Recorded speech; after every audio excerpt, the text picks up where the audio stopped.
धृतराष्ट्र बोले, हे संजय, धर्म भूमि कुरुक्षेत्र में एकत्रित युद्ध की इच्छा वाले मेरे और पांडु के पुत्रों ने क्या किया?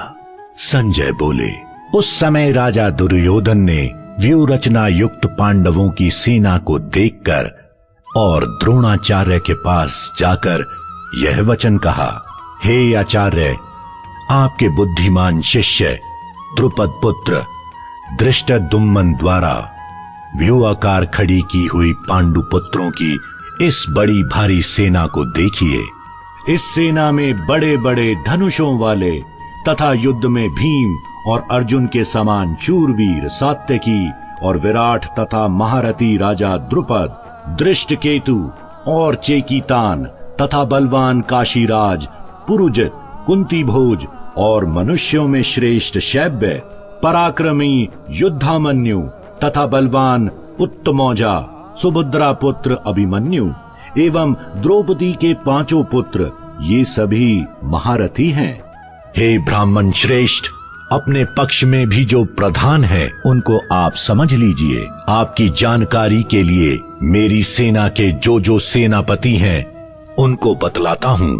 आप द्रोणाचार्य और पितामह भीष्म तथा कर्ण और संग्राम विजयी कृपाचार्य तथा वैसे ही अश्वत्थामा, विकर्ण और सोमदत्त का पुत्र भूरिश्रवा और भी मेरे लिए जीवन की आशा त्याग देने वाले बहुत से शूरवीर, अनेक प्रकार के शस्त्रास्त्रों से सुसज्जित और सब के सब युद्ध में चतुर हैं। भीष्म पितामह द्वारा रक्षित हमारी वह सेना सब प्रकार से अजय है और भीम द्वारा रक्षित इन लोगों की ये सेना जीतने में सुगम है। इसीलिए सब मोर्चों पर अपनी अपनी जगह स्थित रहते हुए आप लोग सभी निसंदेह भीष्म पितामह की सब ओर से रक्षा करें। कौरवों में वृद्ध बड़े प्रतापी पितामह भीष्म ने उस दुर्योधन के हृदय में हर्ष उत्पन्न करते हुए उच्च स्वर से सिंह की दहाड़ के समान गरज कर शंख बजाया। इसके पश्चात शंख, नगाड़े तथा ढोल, मृदंग और नरसिंगे आदि बाजे एक ही साथ बज उठे। उनका वह शब्द बड़ा भयंकर हुआ। इसके अनंतर सफेद घोड़ों से युक्त उत्तम रथ में बैठे हुए श्री कृष्ण महाराज और अर्जुन ने भी अलौकिक शंख बजाए। श्री कृष्ण महाराज ने पांचजन्य नामक, अर्जुन ने देवदत्त नामक और भयानक कर्म वाले भीमसेन ने प्रोण नामक महाशंख बजाया। कुंती पुत्र राजा युधिष्ठिर ने अनंत विजयी नामक और नकुल तथा सहदेव ने सुघोष और मणि पुष्पक नामक शंख बजाए।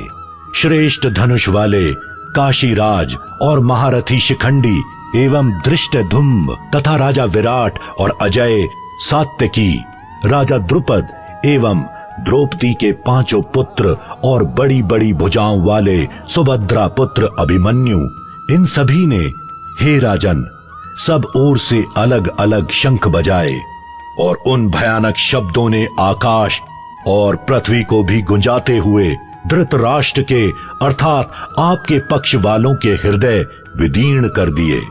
हे राजन, इसके बाद कपिध्वज अर्जुन ने मोर्चा बांधकर डटे हुए धृतराष्ट्र संबंधियों को देखकर उस शस्त्र चलाने की तैयारी के समय धनुष उठाकर हर्षिकेश श्री कृष्ण महाराज से यह वचन कहा, हे अच्युत, मेरे रथ को दोनों सेनाओं के बीच में खड़ा कीजिए और जब तक कि मैं युद्ध क्षेत्र में डटे हुए युद्ध के अभिलाषी इन विपक्षी योद्धाओं को भली प्रकार देख लूं कि इस युद्ध रूप व्यापार में मुझे किन किन के साथ युद्ध करना योग्य है, तब तक उसे खड़ा रखिए। दुर्बुद्धि दुर्योधन का युद्ध में हित चाहने वाले जो ये राजा लोग इस सेना में आए हैं, इन युद्ध करने वालों को मैं देखूंगा। संजय बोले, हे धृतराष्ट्र, अर्जुन द्वारा इस प्रकार कहे हुए महाराज श्री कृष्ण चंद्र ने दोनों सेनाओं के बीच में भीष्म और द्रोणाचार्य के सामने तथा संपूर्ण राजाओं के सामने उत्तम रथ को खड़ा करके इस प्रकार कहा कि हे पार्थ, युद्ध के लिए जुटे हुए इन कौरवों को देख। इसके बाद प्रथापुत्र अर्जुन ने उन दोनों ही सेनाओं में स्थित ताऊ, चाचों को, दादों परदादों को, गुरुओं को, मामाओं को, भाइयों को, पौत्रों को, पुत्रों को तथा मित्रों को, ससुरों को और सुहृदों को भी देखा। उन उपस्थित संपूर्ण बंधुओं को देखकर वे कुंती पुत्र अर्जुन अत्यंत करुणा से युक्त होकर शोक करते हुए यह वचन बोले। अर्जुन बोले, हे कृष्ण, युद्ध क्षेत्र में डटे हुए युद्ध के अभिलाषी इस स्वजन समुदाय को देखकर मेरे अंग शिथिल हुए जा रहे हैं और मुख सूखा जा रहा है तथा मेरे शरीर में कंपन एवं रोमांच हो रहा है।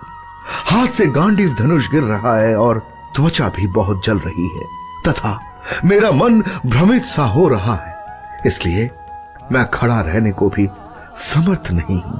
हे केशव, मैं लक्षणों को भी विपरीत ही देख रहा हूं तथा युद्ध में स्वजन समुदाय को मारकर कल्याण भी नहीं देखता। हे कृष्ण, मैं न तो विजय चाहता हूं और न राज्य तथा सुखों को ही। हे गोविंद, हमें ऐसे राज्य से क्या प्रयोजन है अथवा ऐसे भोगों से और जीवन से भी क्या लाभ है? हमें जिनके लिए राज्य, भोग और सुखादि अभीष्ट है, वे ही ये सब धन और जीवन की आशा को त्याग कर युद्ध में खड़े हैं। गुरुजन, ताऊ, चाचे, लड़के और उसी प्रकार दादे, मामे, ससुर, पौत्र, साले तथा और भी संबंधी लोग हैं। हे मधुसूदन, मुझे मारने पर भी अथवा तीनों लोगों के राज्य के लिए भी मैं इन सबको मारना नहीं चाहता। फिर पृथ्वी के लिए तो कहना ही क्या है। हे जनार्दन, धृतराष्ट्र के पुत्रों को मारकर हमें क्या प्रसन्नता होगी? इन आतताइयों को मारकर तो हमें पाप ही लगेगा। अतएव हे माधव, अपने ही बांधव धृतराष्ट्र के पुत्रों को मारने के लिए हम योग्य नहीं हैं, क्योंकि अपने ही कुटुंब को मारकर हम कैसे सुखी होंगे? यद्यपि लोभ से भ्रष्ट चित्त हुए ये लोग कुल के नाश से उत्पन्न दोष को और मित्रों से विरोध करने में पाप को नहीं देखते, तो भी हे जनार्दन, कुल के नाश से उत्पन्न दोष को जानने वाले हम लोगों को इस पाप से हटने के लिए क्यों नहीं विचार करना चाहिए? कुल के नाश से सनातन कुल धर्म नष्ट हो जाते हैं। धर्म के नाश हो जाने पर संपूर्ण कुल में पाप भी बहुत फैल जाता है। हे कृष्ण, पाप के अधिक बढ़ जाने से कुल की स्त्रियां अत्यंत दूषित हो जाती हैं और हे वाषणे, स्त्रियों के दूषित हो जाने पर वर्ण संकर उत्पन्न होता है। वर्ण संकर कुल घातियों को और कुल को नरक में ले जाने के लिए ही होता है। लुप्त हुई पिंड और जल की क्रिया वाले अर्थात श्राद्ध और तर्पण से वंचित इनके पितृलोक भी अधोगति को प्राप्त होते हैं। इन वर्ण संकर कारक दोषों से कुल घातियों के सनातन कुल धर्म और जाति धर्म नष्ट हो जाते हैं। हे जनार्दन, जिनका कुल धर्म नष्ट हो गया है, ऐसे मनुष्यों का अनिश्चित काल तक नरक में वास होता है, ऐसा हम सुनते आए हैं। हा शोक, हम लोग बुद्धिमान होकर भी महान पाप करने को तैयार हो गए हैं, जो राज्य और सुख के लोभ से स्वजनों को मारने के लिए उद्धत हो गए हैं। यदि मुझ शस्त्र रहित एवं सामना ना करने वालों को शस्त्र हाथ में लिए हुए धृतराष्ट्र के पुत्र रण में मार डाले तो वो मारना भी मेरे लिए अधिक कल्याणकारक होगा। संजय बोले, रणभूमि में शोक से उद्विग्न मन वाले अर्जुन इस प्रकार कहकर बाण सहित धनुष को त्याग कर रथ के पिछले भाग में बैठ गए।